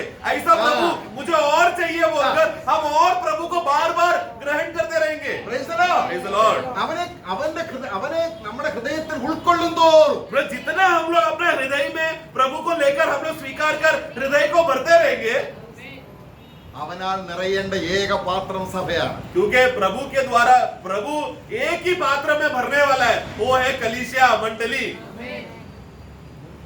പക്ഷേ നമ്മുടെ ഹൃദയത്തിൽ നിറഞ്ഞിരിക്കുന്നത് ശൂന്യമായെങ്കിലേ അവൻ അറിയുള്ളൂ. परंतु उसके पहले हमारा दिल में कुछ बातें भरा हुआ है, उसको खाली कर कर शून्य करने के बाद ही प्रभु हमारे अंदर भरेगा. അതുകൊണ്ടാണ് 12:3 വായിക്കുന്നത്. इसलिए 12:3 में हम पढ़ते हैं, അവനെ റിസീവ് ചെയ്യുക. उनको स्वीकारो. അവിടെ റിസീവ് എന്നൊരു പദമില്ലെങ്കിലും കൺസിഡർ ചെയ്യുക, അക്നോളജ് ചെയ്യുക എന്നാണ് വായിക്കുന്നത്. हम लोग ने അവിടെ तो आप 12 എബ്രായ ലേഖനം 12:3 വാക്യം. इब्रानियों का पुस्तक 12:3 हम लोग पढ़ते समय में हाँ। इस रीति से अपना अंगीकार को स्वीकारो हाँ। करके बोला. मतलब हाँ। अंगीकार मतलब इस रीति से प्रभु को तुम मानो और हाँ। ग्रहण करके समझो. ആ എന്ന് പറഞ്ഞ അർത്ഥം എന്താണ്? इसका मतलब क्या है? एक जल्दी से पढ़ना 12:3. യോഹന്നാന്റെ സുവിശേഷം 1:12 പറയുന്ന അതേ കാര്യം തുടർമാനമായി നമ്മൾ നടക്കേണ്ടതാണ്. जल्दी पढ़ना 12:3. उसके ध्यान करो। हाँ, उसमें ध्यान करो. वहां पर एक्चुअली ध्यान करो का मतलब क्या मालूम है? जैसा हम लोग यूहन्ना का सुसमाचार 1:12 में पढ़ा, जो कोई भी उसे स्वीकारता है हाँ। उसी रीति से वही शब्द यहाँ पर लेना है. हाँ। इसीलिए तुम लोग उसको बार बार, ये नया जन्म की बात है. हाँ। विश्वासी हो जाने के बाद बार बार तुमको यीशु को स्वीकारो. നമ്മൾ ഒരിക്കൽ മാത്രമേ സ്വീകരിച്ചുള്ളൂ എങ്കിൽ अगर हमने जिंदगी में एक ही बार अगर यीशु को स्वीकारा है तो നമ്മൾ പരാജിതരാണ്. हम लोग हारा हुआ मसीह जीवन जी रहे നമ്മൾ हैं. യോഹന്നാൻ 1:12 അടിസ്ഥാനം എന്താണ്? यूहन्ना 1:12 का नींव क्या है? അവനെ കൈക്കൊണ്ട് जो कोई उन्हें स्वीकार कर ग्रहण विश्वास करके किया। और विश्वास करता है. എപ്പോഴും വിശ്വസിക്കുന്നു हम लोग तो रोज विश्वास करते हैं. അല്ലേ? നമ്മുടെ മരണം വരെ വിശ്വസിക്കണം. हम लोग तो मरने तक हम लोग यीशु में विश्वास करते रह रहे हैं ना. പക്ഷെ സ്വീകരിക്കുന്നില്ല. परंतु मरते दम तक स्वीकार नहीं रहे. എന്താണ് ഫെയ്ത്ത്? विश्वास मतलब क्या है? എനിക്ക് സ്വീകരിക്കാൻ കൊള്ളാവുന്നവനാണെന്നുള്ള വെളിച്ചമാണ് വിശ്വാസം. विश्वास मतलब क्या है? मुझे स्वीकारने के लिए एकमात्र व्यक्ति है और उसी को ही मुझे ग्रहण करना है, उसी को ही मुझे स्वीकारना है. उसी को सच्चा विश्वास कहते हैं. അപ്പം വിശ്വസിക്കുക എന്ന് പറയുമ്പോൾ അർത്ഥം എന്താണ്? तो विश्वास करना है उसका मतलब क्या है? സ്വീകരിക്കുക. मतलब मैं उसको स्वीकार रहा हूँ, ग्रहण कर रहा हूँ, अपना रहा हूँ, बार बार अपना रहा हूँ, मरते दम तक प्रभु का आगमन तक मैं उनको अपनाते जा रहा हूँ, स्वीकारते जा रहा हूँ. നമ്മുടെ ഉള്ളിലേക്ക് അവൻ വരുന്തോറും നമ്മുടെ അവിശ്വാസം നീങ്ങിപ്പോകും. क्योंकि जितना जितना प्रभु हमारे अंदर बढ़ते रहेगा, उतना हमारे अंदर का जो अविश्वास का स्वभाव है वो खाली खाली होता रहेगा. പക പോകും. हमारे अंदर जो नफरत और द्वेष है वो खाली होगा. ഇടത്തിന്റെ പ്രവൃത്തികളെല്ലാം പോകും. जो शारीरिक प्रकृति का जो भी कार्य है, जो गलती को पुस्तक में हम पढ़ते हैं 5वां अध्याय में, वो सब कार्य हटते जाएगा. അവനെ സ്വീകരിക്കും തോറും और जितना हम लोग प्रभु को स्वीकारते रहेंगे, അവന്റെ സമാധാനം കൊണ്ട് നിറയും. उनका प्रेम, उनका शांति से हम बढ़ते रहेंगे. നമുക്ക് ഉള്ളിൽ അവൻ വാഗ്ദാനം ചെയ്ത വാഗ്ദാനങ്ങളെല്ലാം നമ്മൾ നിറയാൻ തുടങ്ങും. और उन्होंने जो भी प्रतिज्ञाएं हमसे बांधा है वो सब बातों का पूर्तिकरण हमारे अंदर होते रहेगा. നമുക്ക് പഴയ നിയമത്തിൽ നമുക്ക് ഒരു രാജാവിനെ നമുക്കൊന്ന് ചിന്തിച്ചു നോക്കാം. पुराने नियम में उदाहरण के लिए हम लोग राजा को हम देखेंगे. അവൻ കർത്താവിനെ സ്വീകരിച്ചതിന്റെ അടിസ്ഥാനത്തിൽ ജീവിതത്തിൽ വന്ന മാറ്റങ്ങൾ, उन्होंने जब प्रभु को जब स्वीकारा, यहोवा परमेश्वर को स्वीकारते समय में उनके जीवन में परिवर्तन हुआ. बहुत से बातें बदलावट उनके जीवन में आया. അദ്ദേഹം നമ്മള് 2 ദിനവൃത്താന്തം 15-ാം അധ്യായം അതിന്റെ 14, 15, 16 വാക്യങ്ങളിലാണ് ആ അദ്ദേഹത്തെ കുറിച്ച് രാജാവായ ആസ എന്ന് പറയുന്ന രാജാവ്. आसा करके राजा के बारे में दूसरा इतिहास उसका 15 अध्याय 12 से 16 पढ़ते समय में हाँ। वो एक एक वाक्यों में उनका अवस्था को हम देखते हैं. നമ്മളത് പിന്നീട് വായിച്ചാൽ മതി. उसको आप रेफरेंस लिख के रखना. हाँ, दूसरा इतिहास 15 का 12 से 16. ആ അവിടെ 14, 15, 16 അധ്യായങ്ങൾ. उसका 14, 15, 16 अध्यायों में भी അപ്പൊ അദ്ദേഹത്തിന്റെ ജീവിതത്തിൽ നമ്മൾ നോക്കുകയാണെങ്കിൽ उनका जीवन का चरित्र को अगर हम देखेंगे तो പുതിയ നിയമത്തിന്റെ തത്വം മുഴുവനും തന്റെ ജീവിതത്തിൽ പാലിച്ച വ്യക്തിയാണ്. नए नियम का तत्वों को पूरा बातों का अनुभव वहां पर हाँ। ये राजा ने पालन किया करके हम देखते हैं. ഒരാൾ പിന്മാറ്റത്തിൽ പോകാത്തതിനും मतलब एक आदमी अगर वापस संसार में पीछे हो लिया तो भी ഒരാൾ സ്നേഹത്തിൽ മുതിരുന്നതിനും അദ്ദേഹം മാതൃകയാണ്. मतलब ये राजा एक ऐसा आदर्श है, बताता है कि अगर एक विश्वासी संसार में पलट कर गया तो उसका एक नमूना है ये राजा. हाँ। और वापस लौटकर प्रभु में पूर्णता में बढ़ गया, आ गया और सिद्धता में चला, उसके लिए भी नमूना है ये राजा. അദ്ദേഹം രാജാവായപ്പോൾ തന്നെ जब वो राजा बन गया तो उसी समय ആദ്യം में തന്നെ അദ്ദേഹം എന്ത് ചെയ്തു? सबसे पहले उन्होंने क्या किया? നമ്മൾ അതിലെ 14, 3 മുതലുള്ള വാക്യങ്ങൾ വായിക്കുമ്പോൾ 14 का 3 जब हम पढ़ते हैं, ആ അവിടെ അദ്ദേഹം ചെയ്ത തന്റെ दूसरा इतिहास 14 का 3 जल्दी पढ़ना. पराये देवता को हाँ. और उसके स्थान को दूर किया हाँ. और लाठों को धुआं डाला हाँ. और आशेरा नामक मूर्तों ആ, അപ്പൊ ആദ്യം എന്താണ് ചെയ്യേണ്ടത്? सबसे पहले उन्होंने क्या किया? റിമൂവ് ചെയ്തു. सब कुछ बातों को निकाला തന്നിലും अपने अंदर से ആ ദേശത്തുമുള്ള और उस नगर में എല്ലാ അക്ഷര പ്രതിഷ്ഠകളെയും सब प्रकार का मूर्तियों को उसने, എല്ലാ ദൈവത്തിന് ഇഷ്ടമില്ലാത്ത എല്ലാതും നിഷ്കാസിച്ചു. मतलब परमेश्वर को जो भी बातें घृणित था, परमेश्वर को जो भी बातें पसंद नहीं था, उसने अपने देश से निकाल दिया. ദൈവസ്നേഹം ആരംഭിക്കുന്നത് അവിടെ നിന്നാണ്. परमेश्वर का प्रेम वहां से शुरू हो रहा है प्रियो. പഴയ മനുഷ്യനെ मतलब पुराना मनुष्य को അതിന്റെ പ്രവൃത്തിയോടുകൂടെ ഉരിഞ്ഞു കളഞ്ഞു उसका ക്രിസ്തു. कार्यों के साथ ही उतार कर बाहर निकाल दिया मसीह ने. നോക്കുക, देखना, അങ്ങനെ അദ്ദേഹം ചെയ്തപ്പോൾ ऐसा जब ये राजा ने किया, അദ്ദേഹം അതിന്റെ 14 അദ്ദേഹം 4 വായിക്കുന്നത് फिर वाक्य 4 पढ़ना, എല്ലാവരും ഈ ദൈവത്തെ അന്വേഷിക്കാനായിട്ട് അദ്ദേഹം കൽപ്പന കൊടുത്തു. രാജാവാണ്.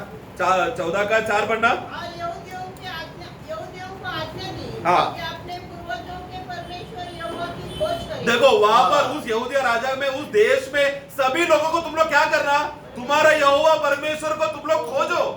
Praise the Lord. मैं അപ്പൊ അവിടെ താൻ അദ്ദേഹം അശേഷം വിഗ്രഹങ്ങൾ ഇല്ലാതാക്കി. तो मतलब अभी उसका गांव में अवस्था क्या है, लगभग कोई भी मूर्तियां नहीं है.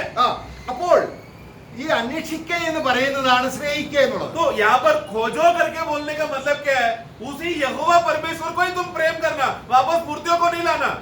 മുമ്പേ അവന് രാജ്യവും നീതി അന്വേഷിക്കുക എന്ന് പറഞ്ഞ അർത്ഥം എന്താണ്? पहला उनका राज्य और धार्मिकता को खोजो, उसका मतलब क्या है, അവനെ സ്നേഹിക്കുക എന്നാണ്. मतलब प्रभु को तुम प्रेम करो. पहला स्थान प्रभु को प्रेम करने में दो, കാരണം ദൈവമാണ് ആദ്യം നമ്മളെ സ്നേഹിച്ചത്. क्योंकि परमेश्वर है जिन्होंने पहला हमसे प्रेम किया. 14:5 നമ്മൾ വായിക്കുന്നത് फिर उसका 5वां वाक्य में हम पढ़ते हैं, അദ്ദേഹത്തിനും രാജകൊട്ടാരത്തിലുള്ളവർക്കും ആ ദേശത്തുള്ളവർക്കെല്ലാം ദൈവം സമാധാനം കൊടുക്കും. उसने ऊंचे स्थानों और सूर्य की प्रतिमाओं को यहूदा के सब नगरों में से दूर किया आगे आगे. और उनके सामने राज्य में चैन रहा। हाँ, वहां पर क्या फिर क्या हो गया, खोजने वाले की वजह से पूरा देश में चैन यानी कि विश्राम आ गया, Praise the Lord. शांति आ गया, विश्राम आ കർത്താവ് गया. നമ്മളെ നിറഞ്ഞാൽ എന്താണ് അനുഭവം? मतलब अगर प्रभु अगर हमारे अंदर भर जाएगा तो अनुभव क्या रहेगा, Praise the शांति Lord. और विश्राम. അതാണ് ലോകം തരാത്ത സമാധാനം ഞാൻ തരും. इसलिए प्रभु ने क्या किया, एक ऐसा शांति मैं तुमको दूंगा जो संसार नहीं दे सकता. ദൈവത്തെ സ്നേഹിക്കണമെങ്കിൽ अगर प्रभु से प्रेम करना है तो ഒരു സമാധാന അന്തരീക്ഷം നമ്മളിൽ ഉണ്ടാകണം. एक शांति और विश्राम का अनुभव और एक परिस्थिति हमारे अंदर पहला होना जरूरी है. അതിനാണ് നമ്മുടെ സമാധാനത്തിനായുള്ള ശിക്ഷ അവന് മേലായത്. इसके लिए हमें शांति पाने का जो दंड, जो सजा है, वो प्रभु यीशु मसीह ने लिया. അപ്പൊ ഈ രാജാവിനെ നമ്മൾ മാതൃകയാക്കുകയാണെങ്കിൽ तो यही राजा को अगर हम आदर्श बना रहे तो ആദ്യം റിമൂവ് ചെയ്തു. पहला उन्होंने क्या किया, कुछ बातों को निकाला. ദൈവത്തെ സ്നേഹിക്കുന്നതിന് തടസ്സമായി എന്നിലുള്ളതെല്ലാം നീക്കിക്കളയും. मतलब क्या निकाला, उसका मतलब क्या, निकालना मतलब क्या है, मुझे परमेश्वर से प्रेम करने के लिए, मुझे परमेश्वर को खोजने के लिए जो भी रुकावट है वो सबको पहला निकालना है. അങ്ങനെ കംപ്ലീറ്റ് റെസ്റ്റ് വന്നു. इस रीति से उनके अंदर पूरा एक विश्राम और शांति आ गया. പിന്നീട് 14:7 വായിക്കുമ്പോൾ फिर 14 का 7 में हम पढ़ते हैं, അദ്ദേഹം കൽപ്പന കൊടുത്തു. उन्होंने आज्ञा दिया, ഇനി ഈ അസമാധാനം ഉണ്ടാക്കുന്ന ശത്രു നമ്മുടെ പട്ടണത്തിൽ കയറാതിരിക്കാൻ നമ്മൾ എന്ത് ചെയ്യണം? ചുറ്റും മതിൽ പണിയുക. अभी क्या हो गया, हमारे चारों तरफ अशांति से भरने के लिए बहुत से शत्रु हमारे देश के चारों तरफ है. इसके लिए वो लोग अशांति लेकर हमारे नगर में ना आने के लिए चारों तरफ दीवार बांध लो.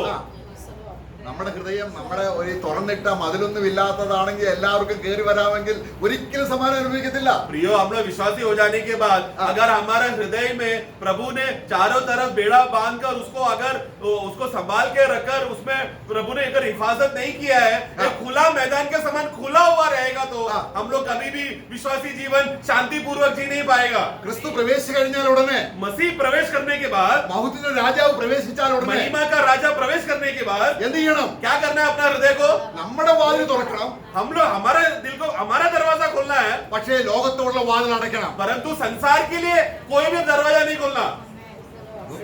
जरा देखना, समझना, നമ്മൾ ചെയ്യേണ്ടത് എന്താണ്? मतलब प्रभु को हमारे अंदर और भरने के लिए वो बात का दरवाजा हमेशा खोला रखना है, लेकिन संसार हमारे अंदर आए वो बात का दरवाजा कभी नहीं खोलना है. നമ്മുടെ പാത്രത്തിന് ഒരു സുഷിരമുണ്ടെങ്കിൽ നിറയുന്നത് പോയിക്കൊണ്ടിരിക്കും. സുഷിരം പറഞ്ഞാൽ ഒരു ലൂപ്പ് ഹോള്. ओके ओके, या अगर हमारे बर्तन में एक छोटा सुराग रहेगा तो अशुद्धता, मतलब जो बातें निकलना चाहिए वो बातें निकलते रहेगा और जो बातें भरना चाहिए वो भरते रहेगा. ദൈവസ്നേഹം ഉണ്ടോ? परमेश्वर का प्रेम है क्या, ഉണ്ട്. है, പക്ഷേ ലോകത്തെ സ്നേഹിക്കുമ്പോൾ അതങ്ങ് ഇറങ്ങി പോവുകയാണ്. परंतु संसार का प्रेम रहेगा तो क्या हो जाएगा, प्रभु का प्रेम वो सुराग से निकल जाएगा और संसार का प्रेम बढ़ता रहेगा. അപ്പൊ ദൈവസ്നേഹം നിറയുന്നത് परंतु प्रभु का प्रेम भर जाना मतलब क्या, പുറത്തേക്ക് പോകാതിരിക്കാൻ मतलब वो प्रेम हमारे हृदय से फिर बाहर नहीं जाना चाहिए, നമ്മുടെ ഹൃദയത്തെ बल्कि हमारे हृदय को നമ്മളെ ചുറ്റും മതിൽ കെട്ടി ഉറപ്പിക്കണം. पूरा तरह से चारों तरफ दीवार बांधकर उसको हिफाजत करके संभालना है, एक ऊंचा गढ़ बनाना है. അല്ലെങ്കിൽ അതിന് തികവിലെത്തില്ല. नहीं तो पूर्णता में नहीं पहुंच पाएंगे. Praise the Lord. Praise the Lord. നമ്മള് ശൂലമിയെ നമ്മൾ നോക്കുകയാണെങ്കിൽ ശൂലമീയത്തിൽ श्रेष्ठ उत्तम गीत में हम लोग शूलिमी को जब हम देखते हैं അവളെ കുറിച്ച് അതിന്റെ 4-ാം അധ്യായം അതിന്റെ ഉത്തമഗീതം 4:12 നമ്മൾ വായിക്കുന്നത് ഇങ്ങനെയാണ്. उसका 4:12 में അവൾ എങ്ങനെയാണെന്ന് അറിയാമോ? वहां पर क्या है അതൊരു ക്ലോസ് ചെയ്ത ഗാർഡൻ ആണ് എന്റെ പ്രിയ എന്ന് പ്രിയം പറയുകയാണ്. पढ़ना मेरी बहन मेरी दुल्हन हाँ। किवाड़ लगाई हुई बारी के समान യെസ്. किवाड़ लगाया बारी के समान एक बगीचे के അവളൊരു समान ഗാർഡൻ ആണ്. പക്ഷെങ്കിൽ അവള് ചുറ്റും എന്ത് ചെയ്തിട്ടുണ്ട്? എല്ലാവർക്കും വന്ന് സഞ്ചാരികൾക്ക് അന്ന് ഇരിക്കാനുള്ളതല്ല, എന്റെ പ്രിയന് മാത്രം വരാനുള്ളതാണ് എന്റെ ഹൃദയം. फिर से पढ़ना वाक्य मेरी बहन मेरी दुल्हन हाँ। किवाड़ लगाए हुए बारी के समान हाँ। किवाड़ बंद किया हुआ सोता हाँ। और छाप लगाया हुआ Okay. मतलब वो सिर्फ मेरा प्रिय के लिए है, वो बंद करके द्वार रखे जो बगीचा है वो वाटिका है वो सिर्फ मेरा प्रिय के लिए।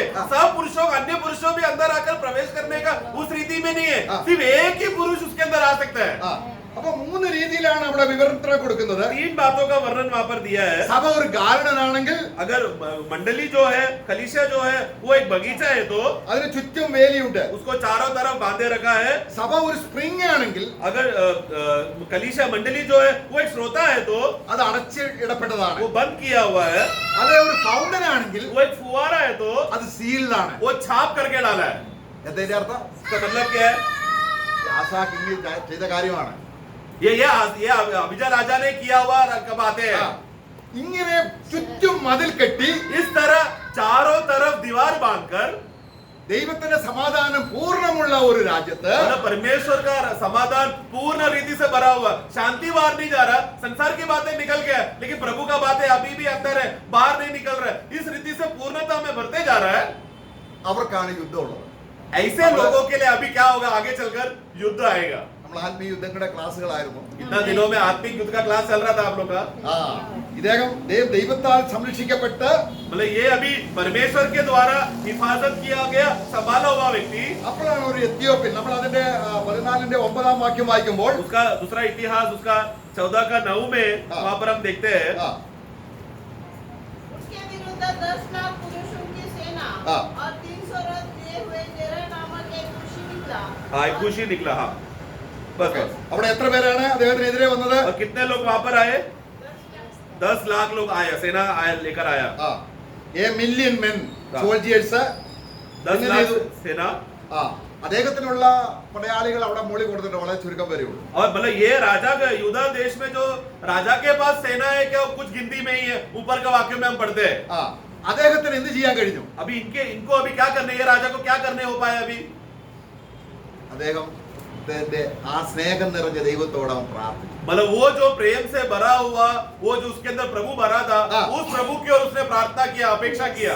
Praise the Lord. Praise the Lord. അവൻ ദൈവത്തിന്റെ സർവായുധം നിറഞ്ഞു നിൽക്കുകയാണ്. क्यों? क्योंकि उसने पहले से ही प्रभु का सब प्रकार का हथियार को धारण करके बैठा था। അപ്പോൾ 11-12 വാക്യങ്ങൾ വായിക്കുമ്പോൾ 11-12 जब हम पढ़ते हैं, അങ്ങനെയുള്ള വ്യക്തിക്ക് വേണ്ടി ദൈവം ചെയ്യുന്ന കാര്യങ്ങളാണ്. ऐसा एक व्यक्ति जो हमेशा प्रभु के प्रेम में भरा हुआ है और प्रभु की ओर आश्रय करता है, ऐसा व्यक्ति के लिए प्रभु क्या करेगा करके 11-12 में हम पढ़ते हैं। ദൈവത്തിന്റെ സ്വഭാവം ഇന്നും മാറിയിട്ടില്ല. प्रभु का ये स्वभाव जो पुराने नियम में था आज भी बदला नहीं है। ഇന്നും ഇങ്ങനെ തന്നെയാണ്. आज भी प्रभु का स्वभाव ऐसे ही है। നമ്മൾ പ്രാർത്ഥിച്ചാൽ ദൈവം കേൾക്കാത്തത് എന്താണ്? हम लोग प्रार्थना करने के बावजूद भी परमेश्वर प्रार्थना क्यों नहीं सुन रहा?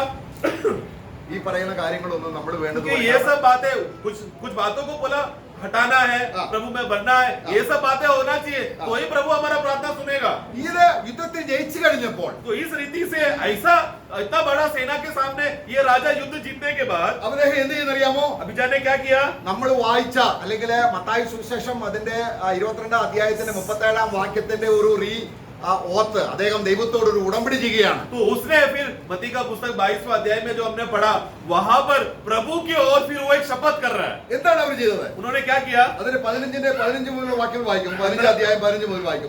15 पढ़ना। दूसरा इतिहास 15 यह शपथ खाकर सब यहूदी आनंदित हुए। എന്താണ് അവർ ശപഥം ചെയ്തത്? क्या शपथ किया अपने हृदय में? അതിന് മുകളിലെ വാക്യത്തിലുണ്ട്, उसके ऊपर की बातों में हम पढ़ते हैं, ഞങ്ങളുടെ ദൈവമായ യഹോവയെ हमारा यहोवा परमेश्वर ने പൂർണ്ണ ഹൃദയത്തോടും हमें पूर्ण हृदय से പൂർണ്ണ മനസ്സോടും पूरा मन से ഞങ്ങൾ സ്നേഹിക്കും. हम प्रेम करेंगे। ആ സത്യനിമിത്തം എല്ലാവരും സന്തോഷിക്കും. നോക്കുക, और वो शपथ के वजह से पूरा यूदा देश क्या किया? आनंदित हुआ, खुशी मनाया, जय जयकार किया।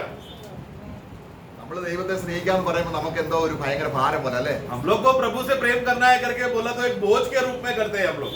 എന്നാൽ അവർ ആ ഉടമ്പടി ചെയ്തപ്പോൾ परंतु ये लोग ने जब शपथ लिया तो അവർക്ക് ഭയങ്കര സന്തോഷമായി. बहुत आनंद मिला उनको। പ്രിയമുള്ളവരെ, ദൈവത്തെ സ്നേഹിക്കുന്നത് സന്തോഷം തന്നെയാണ്. प्रियो, प्रभु से प्रेम करना बोला तो एक आनंद की बात है।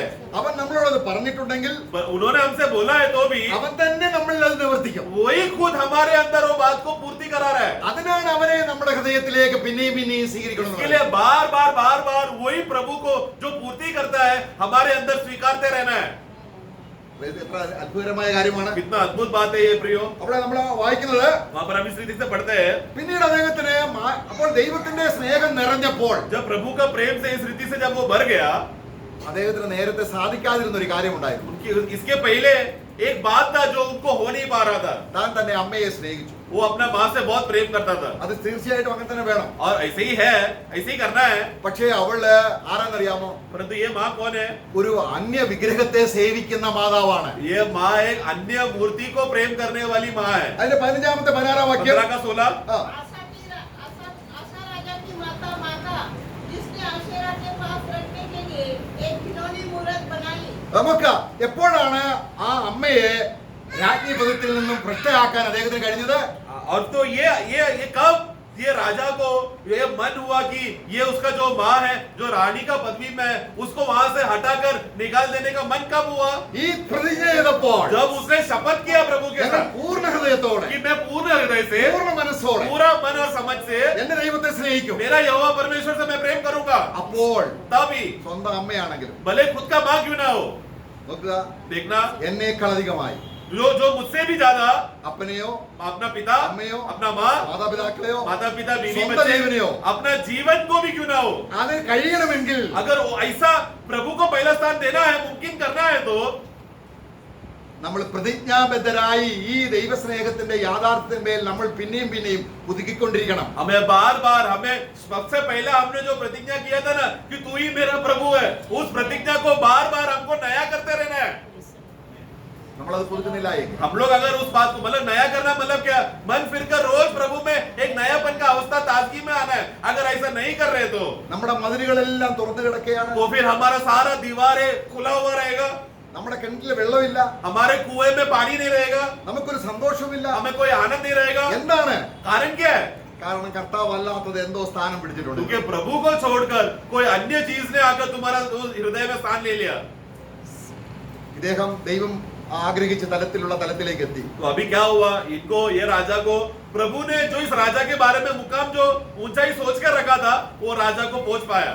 ഇനി അദ്ദേഹം നല്ലൊരു മോഡലാണ്. तो ये हमारे लिए इस विषय में बहुत अच्छा आदर्श है। ഈ വ്യക്തി തന്നെ अब यही राजा പിന്മാറ്റത്തിലേക്ക് പോയ കാര്യം കൂടെ നമുക്ക് നോക്കാം. वापस संसार में चला गया या पीछे हट गया, वो भी एक देख लेंगे हम लोग। അപ്പോൾ നമ്മൾ സ്നേഹത്തിന്റെ ഉന്നതാവസ്ഥയിൽ എത്തിയാലും तो भले ही हम लोग प्रेम का ऊंचाई में पहुंच जाएंगे तो भी, ദൈവത്തിന്റെ കൽപ്പനകളെല്ലാം പാലിച്ചാലും भले ही प्रभु का सारा आज्ञाओं का पालन कर रहे हैं तो भी, 20, 30, 40 കൊല്ലമായാലും भले 20, 30, 40, 50 साल विश्वासी ये बोल रहे हैं तो भी നമുക്ക് വീണ്ടും ആ പഴയ പടിയിൽ എത്താൻ കഴിയും. हम लोग वापस शुरुआत का जो पड़ाव हमने जहाँ पर शुरुआत से हमारा विश्वासी जीवन शुरू किया वही पड़ाव में गिरने के लिए ज्यादा टाइम नहीं लगेगा। അതുകൊണ്ട് അത് വളരെ സൂക്ഷിക്കണം. इसलिए हमें बहुत संभालना है। ആയതുകൊണ്ട് ക്രിസ്തുവിന്റെ വചനത്തെയും ക്രിസ്തുവിനെയും ഹൃദയത്തിന്റെ സെൻട്രൽ തന്നെ സൂക്ഷിക്കണം. इसलिए प्रभु को और प्रभु का वचन को अपना हृदय का केंद्र बिंदु होना चाहिए। ഇദ്ദേഹം രാജ്യം ഭരിക്കുമ്പോൾ जब ये राजा का अधिकार में था, ഇദ്ദേഹം യൂദയുടെ രാജാവാണ്. ये यहूदिया का राजा है। ഇനിയും നമ്മൾ 16-ാം അധ്യായം വായിക്കുമ്പോൾ 16 अध्याय जब हम पढ़ते हैं, ബാഷ എന്ന് പറയുന്ന രാജാവാണ് ഇസ്രായേൽ ഭരിച്ചിരുന്നത്. बादशाह नाम का एक राजा को हम देखते हैं जो इसराइल का राजा था। ഏകദേശം 35 കൊല്ലം സമാധാനം ഉണ്ടായിരുന്നു അല്ലെ? कम से कम 35 साल वहां पर शांति था इसराइल में। എത്രയാണ്? 16 അധ്യായത്തിൽ 1-ാം വാക്യം വായിച്ചു. 16 का एक पढ़ना। आसा के राज्य के 36वें वर्ष में इसराइल के राजा बाशा ने यहूदा पर चढ़ाई की। ഓക്കെ, അതിന് മുകളിലത്തെ വാക്യം 15-ന്റെ അവസാനം. राजा हाँ, 15 का आखिरी। राजा आशा के राज्य में 35वें वर्ष तक हाँ। फिर लड़ाई नहीं हुई। हाँ मतलब 15 का 19 में हमने पढ़ा। 35 इयर्स तक क्या हुआ, मतलब युद्ध नहीं था, मतलब एक शांति का अनुभव वहां पर था। എന്നാൽ ദൈവസ്നേഹം കൊണ്ട് നിറഞ്ഞു. मतलब परमेश्वर का प्रेम से भरा हुआ था। ദൈവമായിരുന്നു ആ കൊട്ടാരത്തിൽ. मतलब उस राज्य में कौन है, परमेश्वर स्वयं ही वहां पर था। അദ്ദേഹത്തിന്റെ ഹൃദയത്തിൽ ദൈവസ്നേഹം നിറഞ്ഞു. उनका हृदय में परमेश्वर का प्रेम भरा हुआ था। ഇനി അദ്ദേഹത്തിന് എന്ത് സംഭവിച്ചു? फिर उधर क्या हुआ, ഈ ഭാഷ എന്ന് പറയുന്ന രാജാവ് അദ്ദേഹത്തോട് യുദ്ധത്തിന് വന്നപ്പോൾ बादशाह नाम का राजा जब युद्ध के लिए आया, തന്റെ 16:2 നമ്മൾ വായിക്കുന്നുണ്ട്. 16 का 2 पढ़ना। ആ, बादशाह ने यहोवा के भवन और राजभवन के भंडारों में से हाँ। चांदी सोना निकाल दमिश्क के ആ നോക്കുക, നമ്മൾ വായിക്കുന്ന സപ്പോർട്ട് നമ്മൾ വായിക്കുമ്പോൾ नीचे नीचे जैसे हम पढ़ते हैं, ഹനാനി എന്ന് പറയുന്ന ആ ഒരു പ്രവാചകൻ വന്നിട്ട് वहां पर फिर हनानी नाम का भविष्यवक्ता आया। അദ്ദേഹത്തിന്റെ പഴയ ചരിത്രം പറയുകയാണ്. वो फिर उनका वाक्य साहस से उसका पुराना बैकग्राउंड बता रहा है। ആ എത്യോപ്യൻ അനേക ഭടന്മാരുമായിട്ട് വന്നപ്പോൾ याद कर, जब वो खोजा, वो अपना देह पूरा बड़ा सेनाओं को लेकर जब वो तुझ पर आक्रमण करने आया था, നീ ദൈവത്തെ ആശ്രയിച്ചത് കൊണ്ട് क्योंकि उस समय में तूने परमेश्वर पर आश्रय किया था, ആ നിന്നെ ദൈവം രക്ഷിച്ചു. तेरा यहोवा परमेश्वर ने तुझे बचाया था। ഇപ്പോൾ ഒരു രാജാവ് മാത്രം വരികയാണ്. अभी एक अकेला, एक बादशाह का एक राजा अकेला आ रहा है। അതിനെന്തിനാ നീ സിറിയ രാജാവിനെ ആശ്രയിച്ചു? तो तू क्या कर रहा है, एक अन्य जाति का सीरिया का राजा पे तू आश्रय कर रहा है। ആ നോക്കുക, जरा देखना നോക്കുക എവിടെയാണ് നമ്മൾ പരാജയം വരുന്നത്?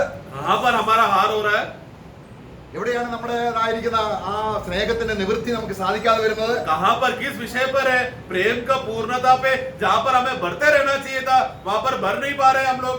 അപ്പോൾ അദ്ദേഹത്തിന്റെ പിന്നീടുള്ള ചരിത്രം നമ്മൾ വായിക്കുമ്പോൾ उसके बाद आगे का इतिहास अगर पढ़ेंगे तो അദ്ദേഹത്തിന് എന്ന് യുദ്ധമാണ്. അവിടെ അതിന്റെ 16-9 വാക്യത്തിൽ നമ്മൾ ഹനാനി എന്ന് പറയുന്നുണ്ട്. 16 का 9 में वहां पर हनानी आकर कहता है, 16-9 वाइका 9 पढ़ना। हाँ। प्रेम यहोवा की दृष्टि सारे पृथ्वी पर इसलिए फिरती रहती है कि जिसका मन उसकी ओर निष्कपट रहता है और उसकी सहायता में वो अपनी सामर्थ दिखाए। हाँ। तूने ये काम मूर्खता से किया है, इसलिए अब से तू लड़ाई में फंसा रहेगा। हाँ, मतलब बार बार लड़ाई होते रहेगा। अभी നേരത്തെ എന്തായിരുന്നു? पहला कैसा था, എത്ര സമാധാനം, कितना शांति और समाधान था, എത്ര സന്തോഷം. कितना आनंद था। ഇതെല്ലാം എവിടെ പോയി? ये सब किधर गया, കർത്താവിനെ നമ്മൾ ഹൃദയം കൊണ്ട് ഉപേക്ഷിച്ചാൽ, जब प्रभु को जो पूर्ण हृदय देना चाहिए था, उस हृदय को अगर हमने प्रभु का स्थान को अगर हटा दिया तो। അതുകൊണ്ടാണ് നമ്മൾ യെരമ്യാവിന്റെ പുസ്തകം इसलिए यिर्मयाह का पुस्तक അതിലെ 17-5 മുതൽ 8 വരെയുള്ള വാക്യങ്ങൾ നമ്മളോടുള്ള ദൈവത്തിന്റെ സന്ദേശമാണ്. 17 का 5 से 8 जब पढ़ते समय में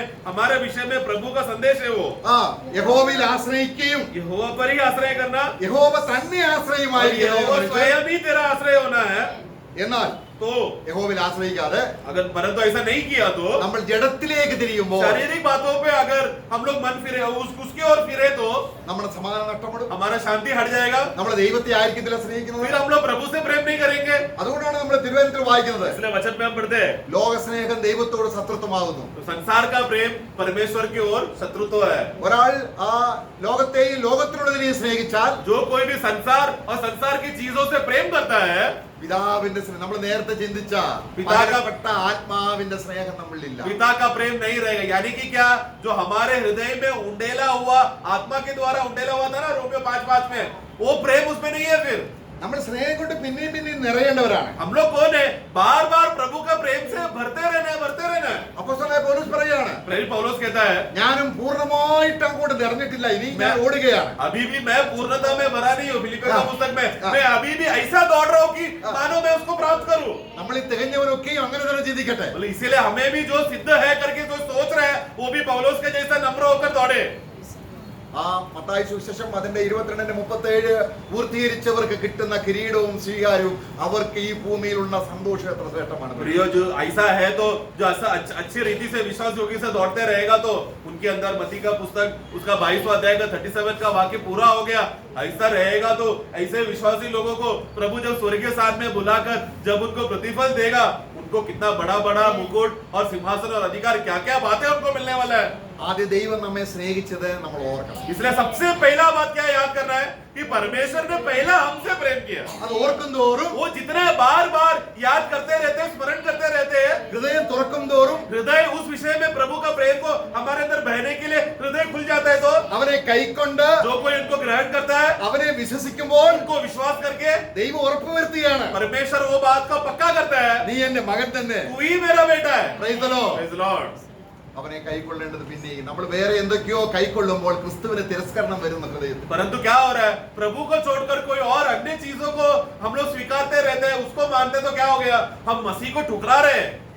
നമ്മളിൽ ഓരോരുത്തരും ക്രിസ്തുവിന്റെ നിറം വ്യത്യസ്തമാണ്. क्योंकि अभी हमारे अंदर, सबके अंदर मसीह का जो भरपूरता है, जो भरने का जो माप है, सब में अलग अलग है. എന്നാൽ അതിനൊരു തുല്യതയിലേക്ക് വരികയാണെങ്കിൽ, परंतु उस भरपूरता में जो जिस उद्देश्य से प्रभु चाहता है भरने के लिए, उसका माप का पूर्णता में बढ़ते रहेंगे तो ഈ സ്നേഹത്തിന്റെ വില ഡോളറിനേക്കാളും സ്വർണത്തെക്കാളും വെള്ളിയേക്കാളും എല്ലാം വിലയുള്ളതാണ് നമ്മുടെ നിക്ഷേപം. ഈ ദൈവത്തിന്റെ നിക്ഷേപം ഈ മൺപാത്രങ്ങളിൽ നിറഞ്ഞു വരികയാണ്. Amen. इस प्रभु को इस प्रेम करने की वजह से एक बहुत बड़ा असीम और अजर मिरास का धन हमारे अंदर है. ये धन का खासियत क्या है, दुनिया का डॉलर हो या रुपया हो, यहाँ तक कि सोना और चांदी से भी बहुमूल्य है. और इतना बड़ा बहुमूल्य मिरास का धन इस मिट्टी के बर्तन में रखने के लिए प्रभु ने इच्छा किया. നമുക്ക് ഈ ധനം നിറയുമ്പോഴാണ് നമ്മളെ ആത്മാവിന് ഫലമാകും. ഈ സ്നേഹവും ധനമുണ്ടെങ്കിൽ സമാധാനമുണ്ട്, സന്തോഷമുണ്ട്, എല്ലാം ഉണ്ട്. इसलिए ये धन हमारे अंदर बढ़ते रहेगा तो खासियत क्या है, आत्मा का फल बढ़ते रहेगा. आत्मा का फल मतलब क्या, सबसे पहला बात क्या है, प्रेम.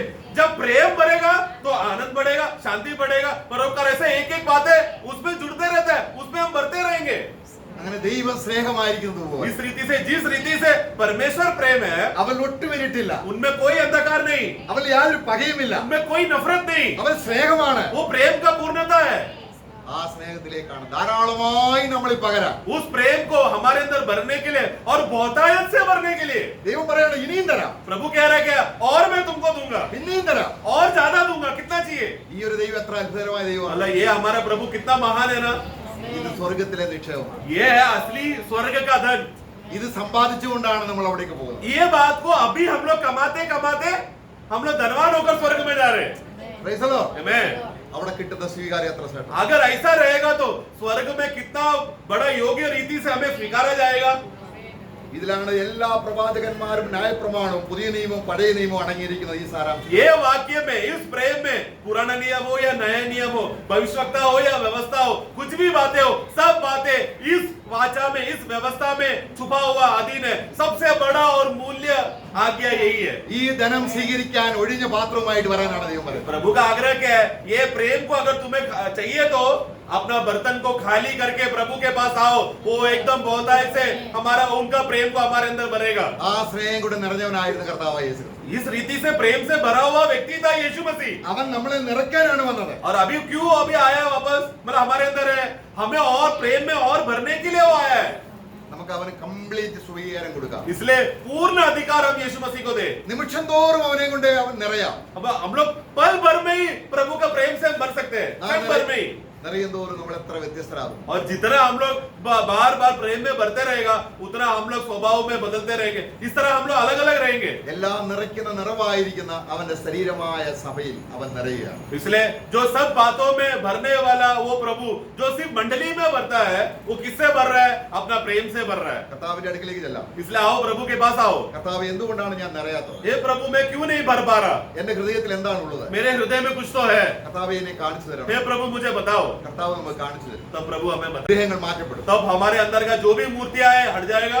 അപ്പോൾ നമ്മുടെ ഉള്ളിലേക്ക് ജീവജലം നിറയും. तभी प्रभु का जीवन का नदी का फवारा बहकर हम भरते रहेंगे. നാം നിറയും തോറും जितना हम लोग भरते रहेंगे, നാം ഭയമില്ലാത്തവരായി, हम लोग बिना डरे, നാം സുരക്ഷിതരായി, हम लोग सुरक्षित रीति में, നാം സന്തോഷമുള്ളവരായി आनंद से भरकर, നമുക്ക് ഈ ലോകത്തിൽ ആ ജ്യോതിഷികളെ പോലെ ശോഭിക്കാൻ കഴിയും. तो ऐसा ऐसा भरते रहते समय में ये दुनिया में एक ज्योति के समान, प्रभु का जो प्रेम को प्रकट करने वाला ज्योति के समान चमकते रहेंगे. കർത്താവ് നമ്മളെ അതിനായിട്ടാണ് വിളിച്ചിരിക്കുന്നത്. इसके लिए प्रभु ने हमें बुलाया है प्रियो. നമുക്കതിനായിട്ട് കർത്താവിനോട് ചോദിച്ച് നമുക്ക് ഓരോരുത്തർക്കും അവനവന്റെ ഹൃദയത്തിൽ നിറയാൻ ദൈവത്തിന്റെ അടുക്കലുള്ള സമർപ്പണത്തോടെ നമുക്ക് വരാം. इसलिए आओ हम लोग सब लोग एक एक करके अपने आप व्यक्तिगत रीति से पर्सनली प्रभु के उपस्थिति में आकर, प्रभु जिस बात में मुझे आप मेरे अंदर भरना चाहिए था वो भरो, और जो बातें निकलना हटाना चाहिए था वो हटाकर भरने के लिए अपने आप को व्यक्तिगत रीति से सब लोग समर्पण करें. നിറയുന്നത് ചോർന്നു പോകാതിരിക്കാൻ നമ്മൾ ശ്രദ്ധിക്കണം. परंतु प्रभु का प्रेम अगर हमारे अंदर भर रहा है तो हमारे अंदर जो गड्ढा है उसमें से बाहर नहीं निकलना चाहिए. वो प्रेम हृदय में ही रहकर वो हृदय पूरा प्रेम से ही भर जाना चाहिए, बाहर नहीं जाना चाहिए। ये बात को संभालना है। അങ്ങനെങ്കിൽ ऐसा है तो നാം കർത്താവിനെ പൂർണ്ണ അവനെ കാണുമ്പോൾ അവൻ എങ്ങനാണോ അങ്ങനെ നമ്മളൊക്കെ ആവും. ऐसा रहेगा तो अगर प्रभु का प्रेम अगर अंदर भरा रहेगा तो मतलब प्रभु का प्रेम का पूर्णता में हम लोग रहेंगे। अगर ऐसा रहा तो प्रभु जब आएगा जैसा वो है वैसा हम भी उसके समान बदल जाएंगे। Praise the Lord. Amen. കർത്താവ് സഹായിക്കട്ടെ. प्रभु हमें सहायता करे।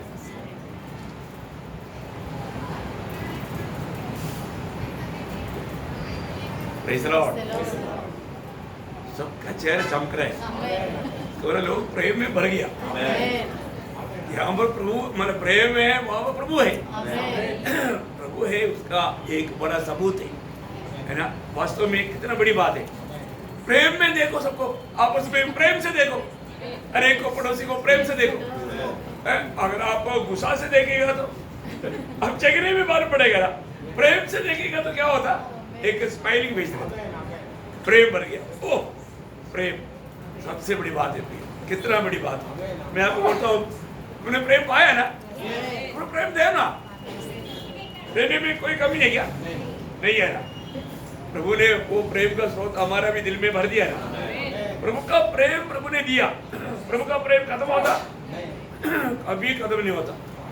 मैं एक बात आपको बताना चाहता हूँ, अगर इस प्रेम हमारे में कार्य करे वो हर कदम में विजयी हो जाएगा, है ना। बहुत बड़ी बात है।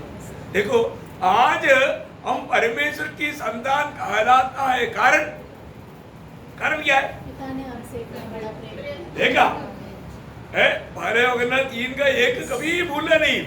अभी यूहन्ना का सुसमाचार पहला अध्याय का 12 वचन हमने पढ़ा, उसको ग्रहण किया, परमेश्वर का संतान होने का अधिकार मिला। परंतु वहां पर बोलता है कि हम कहलाता है, हम ऐसा है, हम परमेश्वर का संतान है। अब देखिए प्रिय, कितनी बड़ी बात है ना, है ना। हम परमेश्वर का संतान कहलाने के लायक था, नहीं था, नहीं था। देखो आपको मालूम है, प्रेम से जो बनाएगा वो बना रहेगा, है ना। एक बार नेपोलियन ने कहा कि अलेक्जेंडर ने और मतलब नेपोलियन ने, उन लोगों ने सैन्य बल से सम्राट बनाया, वो सम्राट स्थिर नहीं रहा है। अलेक्जेंडर हो है या नेपोलियन हो या मतलब दुनिया का जो भी सम्राट है, उन्होंने मतलब उस हथियार से साम्राज्य को बनाया, वो बना नहीं रहा। और यीशु मसीह ने प्रेम से साम्राज्य बनाया, वो हमेशा बने रहते हैं, हमेशा बने रहते हैं। कितनी बड़ी बात है, प्रेम में बनाओ, अरे का प्रेम में करो। ये सुनते रहने के समय में दिल ऐसा उमड़ रहा था, उड़ करके नाचने का दिल आया। प्रेज़ लॉर्ड, कितना बड़ी बात है। जब प्रेम है, मैं आपको बोलता हूँ, है ना। देखो ये दुनिया में ऐसा प्रेम कहाँ मिलेगा, है ना। हमें प्रभु ने इस परमेश्वर का संतान प्रेम के कारण बनाया, क्योंकि हम इसका लायक था नहीं था। हम कौन था, है हाँ, रोमियो 5:10 में लिखा है, परमेश्वर का दुश्मन था। हम दुश्मन था, दुश्मन को प्रेम करके प्रभु ने अपना बेटा बनाया, है ना। इसलिए प्रभु ने बोला तुम दुश्मन से प्यार करो। प्रेज़ द लॉर्ड, किससे प्यार करो, दुश्मन से भी, है ना। मत्ती 5:44 वचन में पढ़ता है कि प्रभु बोलता है मैं तुम्हें कहता हूँ, मैं तुम अपनी शत्रुओं से या अपनी दुश्मनों से प्रेम करो। दुश्मन था ना हम लोग, हमें प्रेम दे करके प्रभु ने बोला अभी तुम भी, क्योंकि आपको मालूम है प्रभु ने हमें बहुत ज्यादा आज्ञा नहीं दिया, एक ही आज्ञा दिया, है ना। यूहन्ना का सुसमाचार 13 अध्याय का 34 वचन, 15 अध्याय का 12 वचन, और बोलता है मैं तुम्हें एक नया आज्ञा देता हूँ, जैसा मैंने तुमसे प्रेम किया वैसे तुम आपस में प्रेम करो। प्रियो, ये एक ही बात है, वो प्रेम की बात है ना। सच्चा प्रेम प्रियो हमें परखना है। प्रियो, हम लोग सिर्फ बाहर से मतलब 32 दाम दिखा करके हंस करके दिखाया, वो में प्रेम नहीं हुआ। दिल से, अपने अंदर से प्रियो, इसमें कोई कपड़ता नहीं होना चाहिए, है ना। प्रभु का मंडली बिल्कुल एक दूसरे से प्रेम में जोड़ा हुआ है ना। हमें आत्मा का बल प्रेम है, और हम प्रभु की आत्मा में है तो जरूर वो प्रेम होना जरूरी बात है। हमें एक दूसरे को उस प्रेम से मिले। प्रियो, लोग हाथ देने के टाइम पर ही मालूम पड़ता है कि प्रेम में नहीं। प्रेज़ लॉर्ड, प्रेम में हाथ देगा तो मैं बोलता ना, कई लोगों को हाथ देने के लिए डरना पड़ता है। Praise Lord. मैं भी प्रभु में आने से पहले ऐसे था, मेरे को हाथ देने के लिए लोग डरता था, लेकिन अभी मैं कई लोगों को हाथ देने पे डरता है। उनका पहला स्वभाव अभी तक बदला नहीं। प्रेम में हाथ देगा तो क्या मजा आता है। Praise Lord. वो बहुत बड़ी बात है प्रिय हमारे जीवन में, इसलिए अनेक का प्रेम में करना। पहले कुरिन्थियों 16:14 में लिखा है, जो कुछ भी करो प्रेम से करो। जो प्रेम से नहीं किया, पहले कुरिन्थियों 13:3 में लिखा है, कोई प्रयोजन नहीं, कोई प्रयोजन नहीं। प्रिय आज यहाँ तक आया, प्रेम से आया कि नहीं, है ना। प्रभु का प्रेम खींच करके कितने लोग लेकर आया। Praise Lord. कई लोग सुनाई नहीं, नींद में, सोच में। अरे प्रियो, आप सोचो, प्रेम खींच कर लाया तो आप धन्य हैं। और हमें जो भी करना है स्वर्ग देखता है, ये प्रेम में कर रहा है कि नहीं। स्तुति भी करो, प्रेम भी करो, मजबूरी भी मत करो, है ना। डरो मत। कई लोग अभी भी डरता है। प्रभु का प्रेम में तो डर आता है नहीं। पहले 4:18 में लिखा है, सिद्ध प्रेम भय को दूर कर देता है। कितना बड़ी बात है। हर एक बातों में ये प्रेम का शब्द सही रीति में जानेगा तो कितना अच्छी बात है। और हमें उस प्रेम में रहना है। प्रेम में रहने का मतलब आत्मा में रहना। आत्मा में रहने का अर्थ प्रेम में रहना। Praise Lord. तो बहुत सुंदर वचन प्रभु ने हमें दिया। आशा के जीवन से एक उदाहरण भी दिया। प्रियो, इतना अच्छा प्रेम में प्रभु में रहने वाला आशा आखिर में देखिए प्रभु का प्रेम से वंचित हो गया, है ना। अपनी समझ के सहारे में चला गया। इसलिए है ना, कितना दुखदायक अनुभव। देखो, कोई भी ऐसा कोई गलती आ जाता है तो वो सारा मतलब भरा हुआ प्रेम क्षणों में खाली हो जाता। ऐसा नहीं होना चाहिए। छोटा सा डाउट, थोड़ा सा ऐसा नेगेटिव विचार, वो हमें एकदम प्रेम करने वालों को दुश्मन बनाएगा। सही में बहुत बार बहुत लोगों के जीवन में ऐसे होता है। इसलिए लोग जाने अनजाने वो विरोधी का शिकार बन जाता है। ऐसे नहीं होना प्रियो। हमेशा अपने को प्रेम में भरते जाना। अब एक दूसरे को मिलेगा तो भी उसी मसीह प्यार में मिलने का प्रयास करना। तो प्रभु का दासों को आज भी बहुत प्रभु का वचन में बोलता है, जीवन का नदी बह रहा था। हर एक लोगों की अवस्था जान करके प्रभु ने इतना सुंदर गहरा वचन दिया। कितने लोगों को वास्तव में आशीष मिला ना प्रियो। बहुत गहरा वचन था, है ना। प्रभु ने अच्छा प्रकाश दिया। बहुत लोगों का दिल में प्रभु का आत्मा काम कर रहा था। प्रियो, उन्नति पाते जाओ, सिद्धता की ओर बढ़ते जाओ। प्रभु का दासों के लिए भी प्रभु धन्यवाद देता हूँ। और ये वचन सुना हुआ आप सबको प्रभु बहुत आशीष दे और प्रभु को महिमा मिले। आमीन।